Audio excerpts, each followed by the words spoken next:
Thank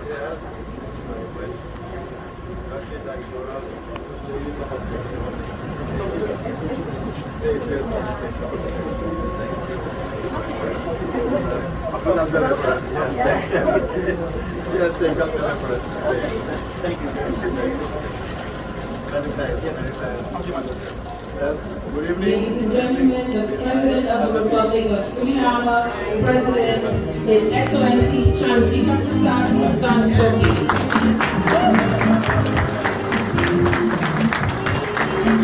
Good evening, President.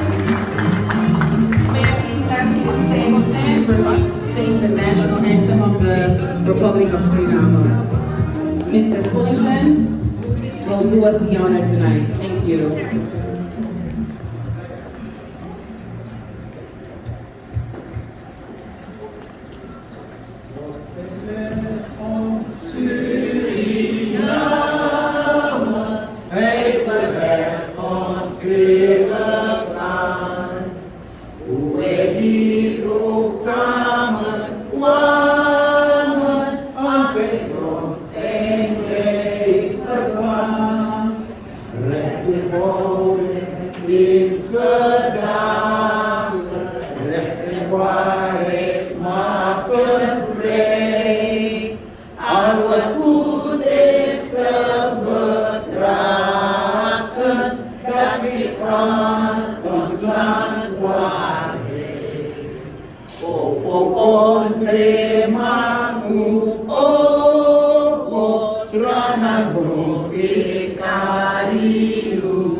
Welcome, President.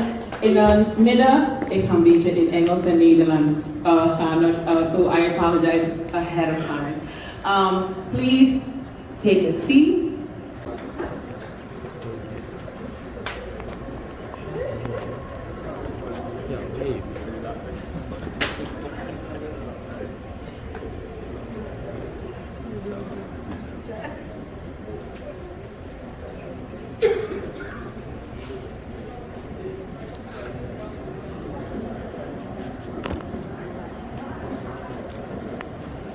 Okay, ladies and gentlemen, we are going to start the program tonight.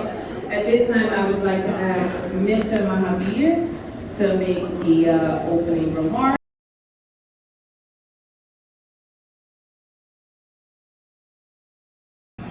We thank the Ambassador of Suriname to the United Nations, Mr. Sunil Sitali, for being instrumental in orchestrating the presence here today. On behalf of the organization, I thank all the supporters who took their time out to come here and share this moment.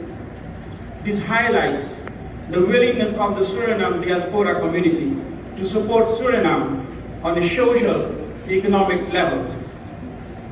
Mr. President, the Suriname Diaspora community greatly appreciates you spending this evening with us, and we are eagerly looking forward to a historical speech to the United Nations to advance our modern nation and the world. Thank you.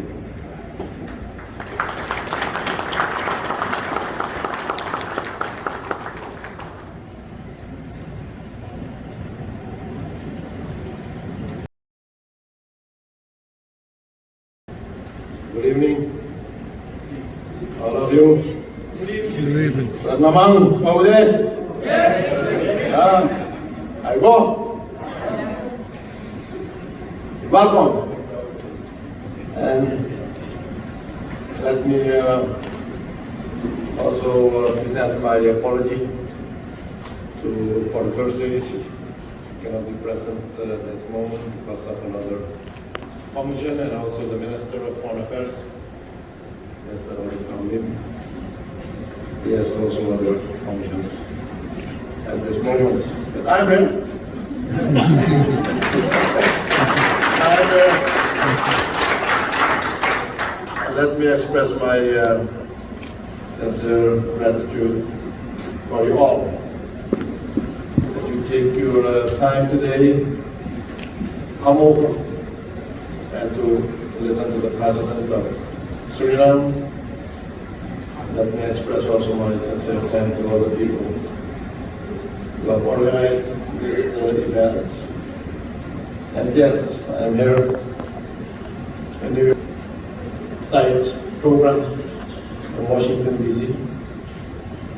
And now I'm engaged in another program here in New York.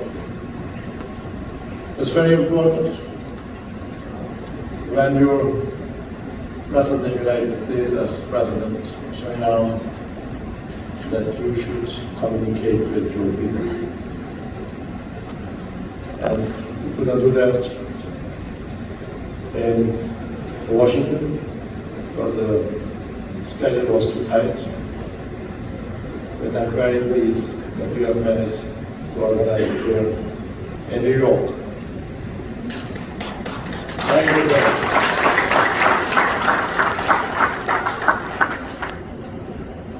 Now, what is the meaning of this meeting? Firstly, is that I'm here also as your president. And secondly, that all of you have your roots in Suriname, directly or indirectly, and that your heart belongs to Suriname. Moreover, that I have announced before the election that I'll develop Suriname with 1 million people, 600,000 living in Suriname, and 400,000 living abroad, and you're part of that. So you're belonging also to my people who have also a responsibility to develop Suriname. And sure, you want to be informed where we stand now as government after 2 years of administering the country. What were your expectations? What are your expectations now? And what is your commitment now for further supporting the country? And sure, you will have some other questions. Let me give you the most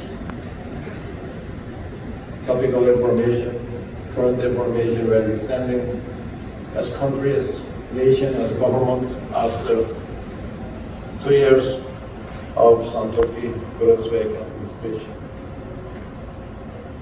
And I know that you're well informed by your own family, countrymen, but also by other sources of communication, social media. It's not always a reliable source. There's a lot of wrong information, a lot of fake information. And that's very important that you get the information from first hand. We took over, as you know, we inherited a tremendous, complicated, and complex financial crisis. And when it took over, the country was literally bankrupted. And that was the first challenge. The first crisis we had to deal with. And the second crisis was our debt crisis of $4 billion debt, where a lot of creditors were engaged locally, international, commercial loans, concessional loans, bilateral loans, and those needed to be settled in an orderly manner, based on good faith, trust, confidence, but also by presenting a comprehensive plan to gain trust at our creditors. But as you were also restricted with, was the COVID crisis,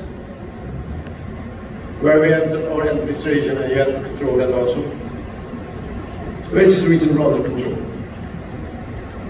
And then we get our climate crisis with flooding, a big, large part of Surinamese hinterland territory, also in the coastal area. Suriname, a country with low-lying, coastal line, threatened by the rising of the ocean water, seawater. It's also heavy rainfalls, which are causing flooded areas where big parts of the community, particularly the community in the hinterland, must leave their lovely place and to look for shelter elsewhere. There's also a challenge to get it under control and putting a burden on our administration, but also on the community.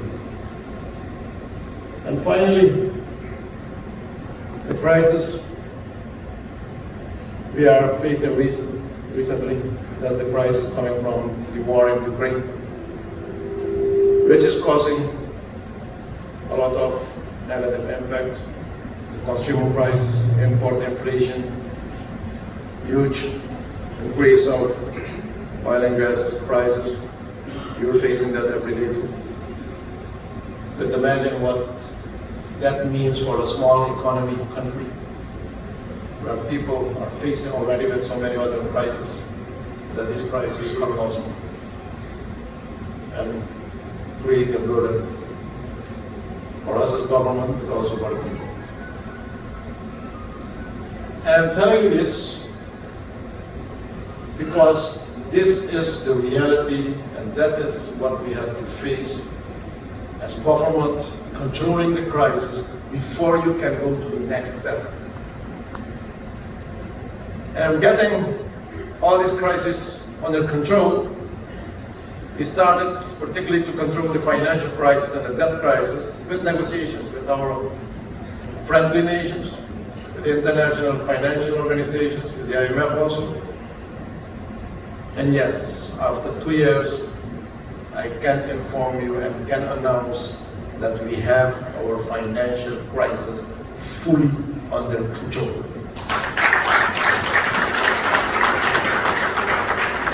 As regards our debt crisis, we managed to reach agreement with the Paris Club.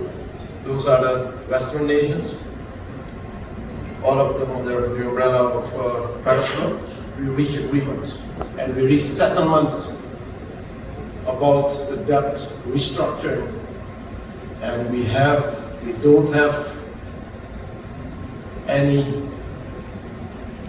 obligation at this moment to pay back, that we can pay our debt after 2025 based on conditions which are very reasonable and very acceptable for our country and the people. I'm not going into detail with all these conditions. We are still in negotiation with the Oppenheimer creditors group of approximately $800 million US, including the interest. And we haven't reached agreement yet, but we'll continue to negotiate based on good faith, good trust, and I believe also that within a short term we will reach agreement also and get into the settlement and restructuring of our debt position. The COVID situation is quite under control, but we're still monitoring and following the trends, nationally, regionally, as well as internationally. But the impact of COVID is there. The post-COVID crisis is still there, where companies are trying to get back in business. It's not so easy. to get concessional loans. It's not so easy to get access to cheap capital. That's a challenge. With capital with the interest rate at the commercial banks for more than 25%. It's not so easy. And on the foreign currency, interest rate far over 10%, 15%. While you're sitting here with cheap capital, with interest between 1 and 2%. Ladies and gentlemen, the climate crisis is a very serious one, where we know that Caribbean countries, Suriname, are not the main responsible countries for the global warming. But the impact is mainly for those countries who cannot be called accountable for the global warming. But with our physical positioning and structuring, we are threatened. And imagine what we have seen recently in the interior. Most of the villages of the Maroons and the indigenous people were more than 1.5, 2 meters from the water. Can you imagine what's happening, all the people leaving that area? And if this is happening constantly on a regular basis, and that will happen based on all the weather forecasts and the climate forecasts, then finally all these people will leave the living area. And where do you think they will go? And they are coming. But it is not only the dislocation of people, but this losing of hundreds and hundreds of years of tradition, culture, lifestyle, biodiversity. Imagine what can happen to Suriname. Yes, the world say you have to adapt. And that's what we're doing in the coastal area, by planting mangrove plants again. With the late Professor Naipal, doing a good job. Now we're getting international support. The Secretary General of the United Nations came to Suriname, and I visited him yesterday, and he's still amazed about what he saw on how Suriname is losing land and how aggressive the seawater is, and that the mangrove plant will be the solution for Suriname. And the hinterland, that a lot of tribal groups are willing to move to higher locations. But it's not only moving to higher location, it is to have the infrastructure in place.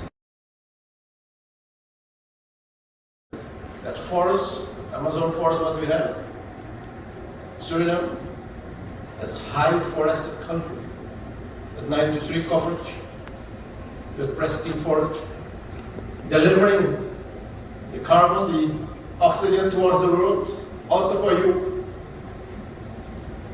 But who's paying for us? Who's paying us for it? And that is why I'm traveling now, United States of America, the United Nations, moving to other countries, to tell the world that there is a country there where we are sacrificing as a consequence of the global warming, and that we'll do everything to keep our forests maintained in a sustainable manner. And we want to be ranked, as we are ranked now, to be carbon negative country only 3 countries in the world are carbon negative, and Suriname is one of them. But someone should compensate for us. Yeah? Okay. Ukraine war. Where it will end, we don't know. But even if it will end today, we still will face the tremendous negative impact of it, and the high import inflation, and also the increase of prices for food, threatening food security, threatening the availability of gas and oil. Those are things. And some of the issues we need to address it nationally, and that we're doing, based on our strategy as government, based on our recovery plan, and to reach those achievements and objectives as mentioned in our recovery plan, we entered into the IMF program, supported by the IMF, with approximately 700 million US dollar for the 3 years, extended fund facility, supported by the IDB for approximately 900 million US dollar for the coming 4 years. Also the World Bank and other international financial institutions, regional, like the Caribbean Development Bank, Islamic Development Bank, they're all supporting us with concessional loans. And that was the main objective of my visit to the director of the IMF in Washington. Because the IMF program, which we are supporting, which we are fully supporting, and which we will implement, because we need the total recovery of our economy, not for now, but also for the next generation. It's a very comprehensive plan for the first 3 years, but with a debt restructuring plan till 2035. Then we'll finish paying the final part of our debt, based on mismanagement of the previous government and bad administration. But we are not talking about that. You know it already. But when we notice as government that given the circumstances I mentioned, the 7 crises, with the impact towards our people in the country, and the IMF program, which is a very tough timeline, with deadlines, with targets, with review, daily, weekly, monthly, quarterly review, and based on the review, to get the payment by the IMF to strengthen your macro economy and the central bank, then we see, yes, that there is stability on macro level, which is recognized by the international community within 2 years. However, the impact on the micro level, the community level, the voters, that is had not reached a level of relief, strengthening of the purchasing power, getting again some financial room for improving the quality of life. No. It's hardship time for the community.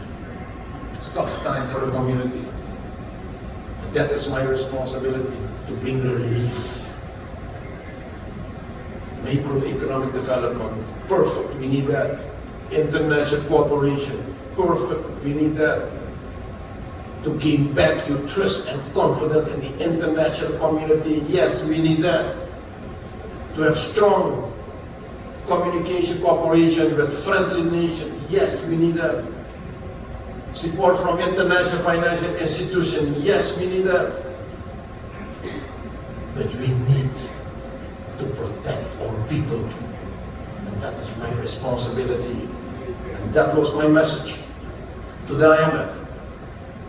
That when we were there 1.5 years ago, discussing the recovery program of Suriname, the debt restructuring program, negotiating with the creditors in close cooperation with IMF and the other international financial institutions, there was another reality there. There was another reality there. And now we are facing a new reality, new challenges. That was my message, IMF. We need to redesign our program. We need to redesign our IMF program.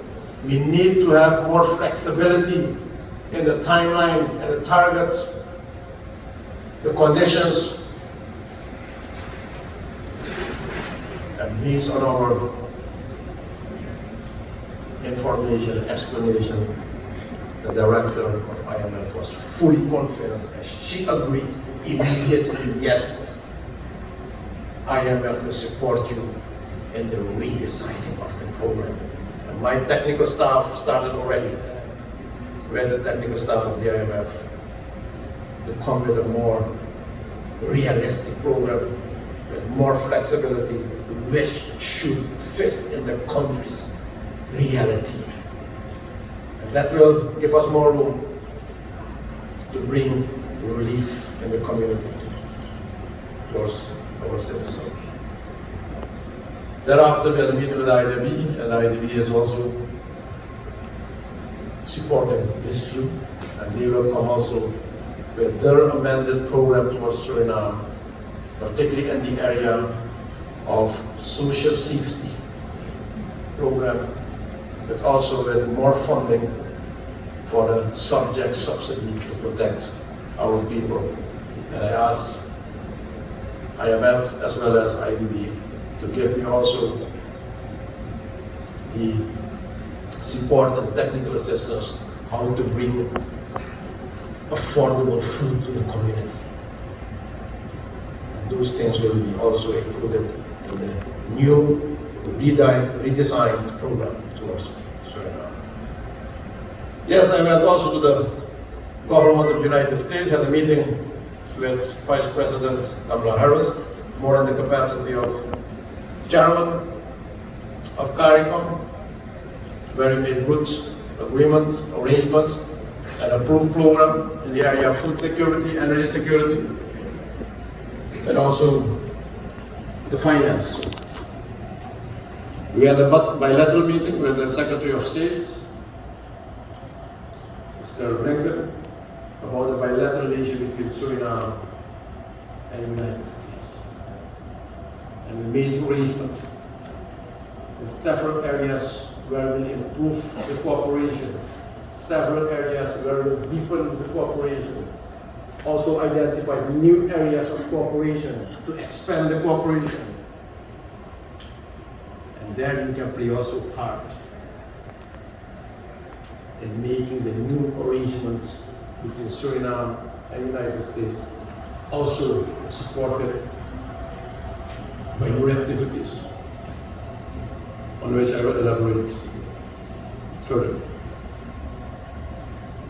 So, ladies and gentlemen, now, yes, I address also the Organization of American States, and once again to recall our principles in the area of human rights, support for the international peace, supporting the rule of law, the region, and also to discuss the issue on Haiti, which is a challenging issue for the entire region, where IS CARICOM leaders should play also a role to bring all parties together, national, regional, but also international, to look for a comprehensive program.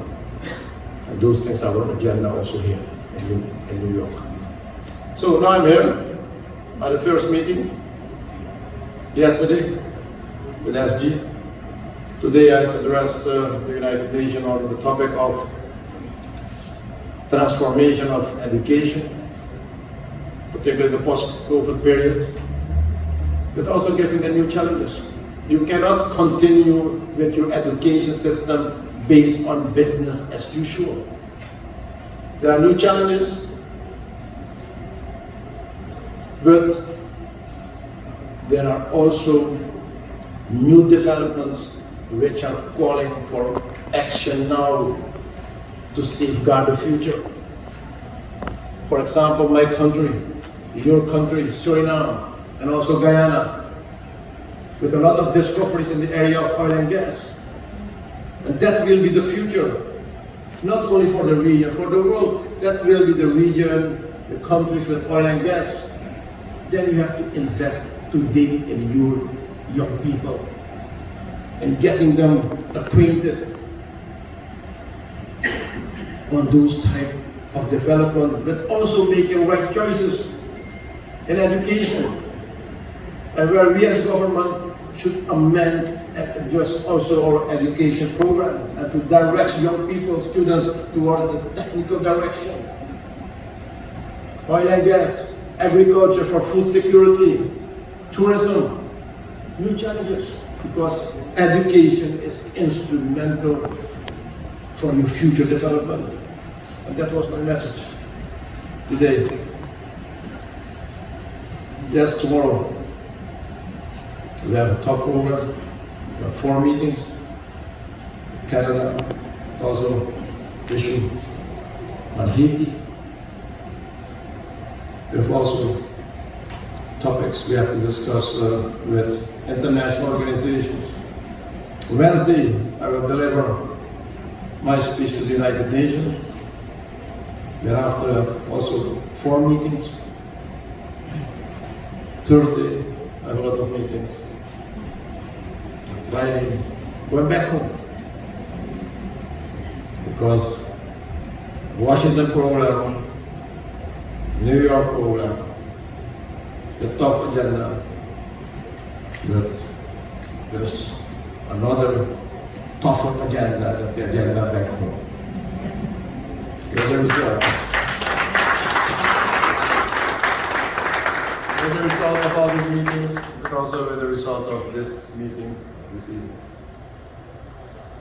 I believe that we can create a bright future. We started a couple of years ago here in New York with our campaign. You were involved, you supported the campaign, and we formed a government coalition based on the election results. Yes, this coalition itself is a coalition with challenges. But given all the challenges of this government and governance, you have to express leadership. You have to express with that level of development for all your people, locally as well as abroad. Then we have to sacrifice and do everything in the interest of the nation, that we implement the program, what we have promised, that we implement the plan, what we have put in the parliament and government, and that we are doing. On September 29th, I'll have my address to the parliament, presenting the budget for 2023. We will continue with our policy. But don't forget, the budget deficit under the previous government of more than 90% of your GDP within 2 years is under 3% under the international norm within 2 years.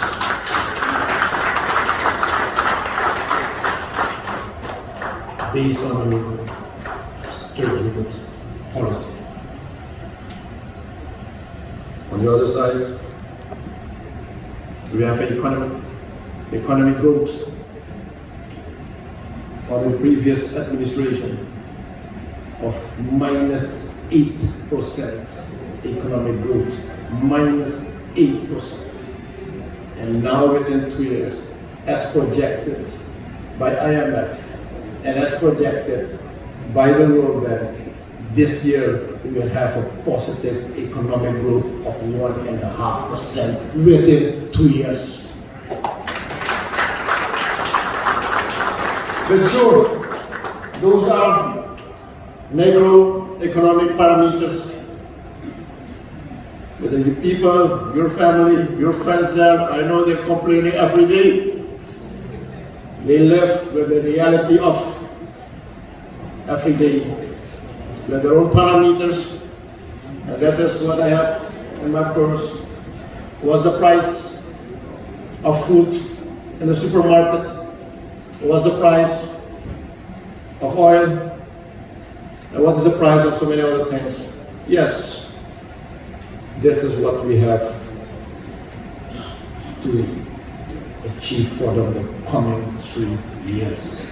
We started already in Suriname with our social safety net program, with our subject subsidy on gas, electricity, and a lot of other sectors also. With the international support, we'll have a better position as country, as administration, to bring a relief in the community, based on also the redesign of the programs of the international financial institution. Yes, when you have reached this level of development, then it's time for investors to invest in Suriname. There's time for you, after 2 years of discussions, after 2 years of looking what is going on, there's also a lot of people who are also today gathered there, who have initiated some concrete projects. Some of them succeeded with the short term, some of them are still pending, but now is the time for investments. Now is the time for doing business. And I'm here also President to see what kind of business you have. There are some challenges to get the business done as quick as possible. We are doing some legislative work to do, but there are other areas of cooperation where you can engage with the private sector in Suriname, and the government is there to facilitate you, to support you, and we can discuss all types of investments. Ladies and gentlemen, before I close, taking this opportunity to thank you all. Sudanese people in diaspora, but also other parts of the world, the Netherlands, Aruba, Curaçao. I know that you are with your heart with Suriname, and that you are in your heart with your brothers and sisters in Suriname. And I'm fully convinced that you will not forget. This is a time to give them the support they need, the support they are looking for. And I'm leaving up to you how you will think to provide that support. That every support will be welcome. And yesterday I had a meeting with the ambassador, Mr. Santokhi, permanent mission at the United Nations, and I've instructed him already that from today, the cooperation between the diaspora and my government and the community over there will be different. A decision I took is that here in New York, I will compose a project team comprising of dedicated persons, a project team comprising of all sectors. And on my side, at the cabinet of the president, there will be also a project team with which we will partner. And from today, we will identify all the issues and all the problems, but also all the opportunities. What you have in mind already. And together with my team, sit together and start taking the actions. 2 years were enough to observe. 2 years were enough to read. And 2 years were enough that some of your projects were not succeeded because of bureaucracy or other things. Now we have to take the concrete steps. So I'm inviting the diaspora community to communicate with the ambassador as quick as possible. And I'll have my team at the cabinet so we can be engaged as a joint working group approved by presidential decree with a timeline, with targets identified, and together, based on shared responsibility, based on collective efforts, that we will start by taking the necessary steps to have our plans, to have new plans achieved as quick as possible. And I cannot close by expressing my sincere thanks to Mr. Gay, who is also here, who is supporting us by designing also the internet and the web side of the political party, the PHP, which I'm chairing as chairperson. Mr. Gay, and you're very welcome. Thank you very much for your support. And I'll thank all of you, the organizing committee and all the people who are involved in making this evening an evening with you and me, an evening in New York, let's say Paris, an evening in New York, which we'll not forget, but which will open new doors. And that this evening will be, the new window for new opportunities between you and Suriname, your beloved country. And I'm here as president also to thank you for all the support you're giving to my people and my country. Thank you, may God bless you all.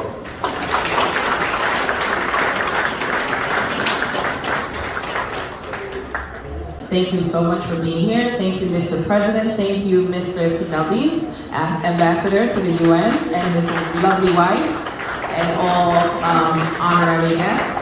And I will say, please enjoy the rest of the evening. Thank you.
Okay, ladies and gentlemen, we are going to start the program tonight. At this time, I would like to ask Mr. Mahabir to make the opening remarks.